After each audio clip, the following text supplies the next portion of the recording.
Welcome to Tesla Vision. Today, we will talk about the most recent Tesla news and updates. Let's get into it right away.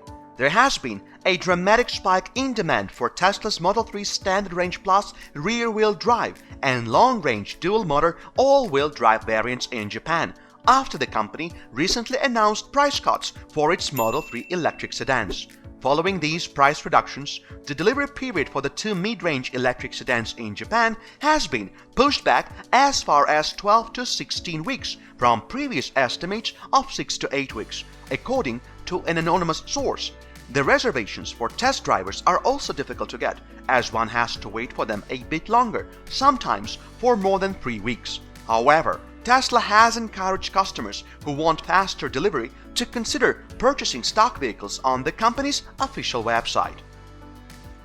Last month, Tesla slashed the price of its Model 3 Standard Range Plus rear-wheel drive and dual-motor all-wheel drive variants by 17% and 24% respectively.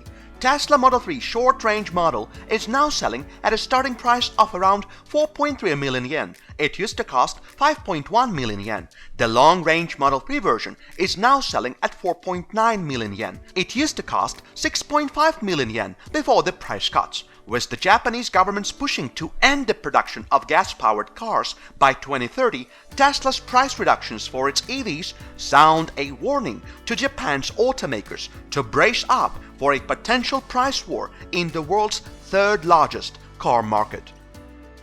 Takeshi Miyayo, an analyst at a Tokyo consulting firm, acknowledged that Tesla Model 3 price adjustment was the root cause of the spike in demand being witnessed. This proves that electric vehicles will sell if they are cheaper. It is a shocking situation for Japanese automakers, he told Bloomberg. Mazda and Honda have been in the past year selling their electric vehicles at a starting price of around 4.5 million yen, but with a much lower range compared to Tesla's Model 3. Nissan is also planning to launch its Ariya electric crossover SUV by the end of 2021. The American electric automaker has been in sales operation in Japan since September of 2014, with Elon Musk calling the Japanese market one of the most important for his company. However, the data shows that Tesla's 2020 sales in the country were not that impressive, as the automaker sold only 2,000 units, slightly more than what it sold in 2019. Additionally, the EV startup is not well known in Japan compared with its rivals, local automakers. According to a 2019 poll by Nikkei Research, only 2% of adults polled knew of Tesla, while a whopping 98% knew of Nissan. Similarly, data from Japan's Automobile Manufacturers Association shows that 21,000 out of 5.2 million new vehicles registered in Japan in 2019 were EV passenger cars. However, given Tesla's production capacity and its ability to procure battery supplies in China, Japanese automakers still have a way to go to outshine Tesla, and this definitely implies Model 3 will remain the most budget-friendly electric vehicle in Japan. Meanwhile, UBS analysts, led by a skeptic Patrick Hummel, have recently released a note forecasting that German automaker Volkswagen and American electric car company Tesla would be the most profitable electric vehicle manufacturers in the next few years. The UBS projects that Tesla will surpass every other electric car maker in terms of software and profitability. According to the projections by UBS, Tesla is expected to sell 2.3 million EVs by 2025, which translates into an operating profit of around $20 billion. On the other hand, Tesla's closest competitors, Volkswagen and General Motors, are expected to sell 2.6 million and 800,000 electric cars respectively. This means that Volkswagen and General Motors could in the same year generate profits of $7 billion and $2 billion respectively.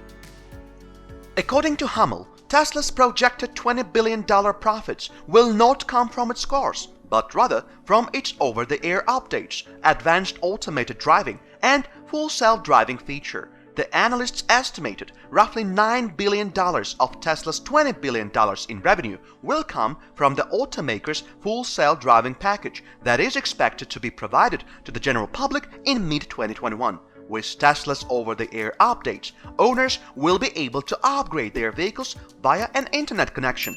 This will take place on a weekly basis, boosting the range capabilities, improving self-driving software, and overall performance ratings of the vehicle. Volkswagen has plenty of potential to beat Tesla, according to Michael Burry, an investor who owns the largest stake in Volkswagen Porsche SE.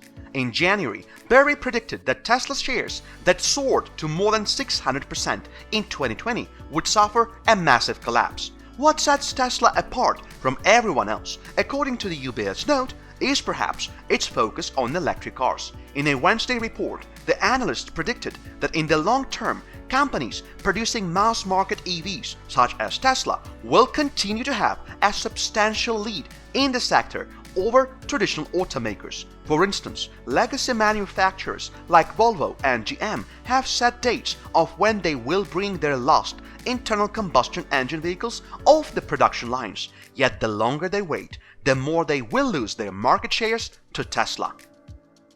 All large global original equipment manufacturers, including Volkswagen, have accelerated software digitization investments, but it remains to be seen if their strategies succeed. Tech companies and EV pure plays are potentially in a better position to be the leading innovators, the analyst's note read. In other news, Tesla has agreed to serve as a technical advisor to nickel mine in Goro, New Caledonia, a move Elon Musk termed the biggest concern for his company to secure long-term supplies of nickel for its lithium-ion cell production.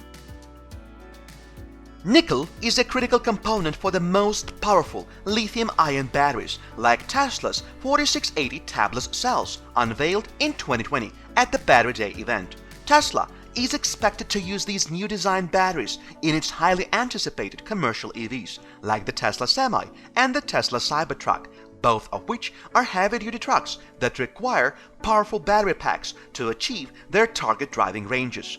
Tesla's move to secure this key metal is related to Elon Musk's recent sentiments, where he promised giant nickel contracts to miners who would extract the metal using environmentally friendly means. The Pacific Island-based lithium mine is one of the largest suppliers of nickel, though the company has of late been at the center of controversies. Last December, protests from groups demanding independence from France for the Pacific Island ended up delaying Goro Mine's sales to Prony Resources. According to a statement from the New Caledonia political parties, an agreement between the New Caledonia government and representatives of the independence movement was reached on Thursday. In addition, as reported by Reuters, the new agreement will see 51% of the mine's proceeds being channeled to state entities based on the national territory. In a statement to the Financial Times, it was noted that the agreement would enable the mining process to go on if it is implemented in a more sustainable way, preserving jobs and generating substantial revenues for the government. While the American electric automaker won't possess an equity stake at the nickel mine in Goro, its direct involvement in the mine is a greater stride toward gaining control over the company's battery initiatives as it ramps up its production. Nickel, which is extracted in New Caledonia, Indonesia, Russia, and Canada, is also used in the manufacturing process of stainless steel. But now, global demand for EVs has imposed more pressure on this valuable mineral. Most Chinese companies have also invested heavily in new nickel projects in Indonesia. According to Jim Lennon, an analyst at Macquarie, nickel coming from Indonesia may not meet Tesla's demand, as it has already been secured by the Chinese companies. A Chinese stainless steel company, Tsingshan, recently entered into a deal to supply more than 100,000 tons of nickel to two battery-making firms, CNGR Advanced Material and Huayu Cobalt. According to a note shared on its official website, Tsingshan had embarked on producing high-quality nickel at its Indonesia-based plant. Following the announcements, the market price for nickel fell by 8% as investors anticipated the Indonesian nickel to mitigate the existing market shortages. So far, nickel is trading at around $16,300 per ton. Make sure to check out one of the videos shown on your screen right now. We post videos daily, so feel free to subscribe and stay up to date on all most recent news and updates.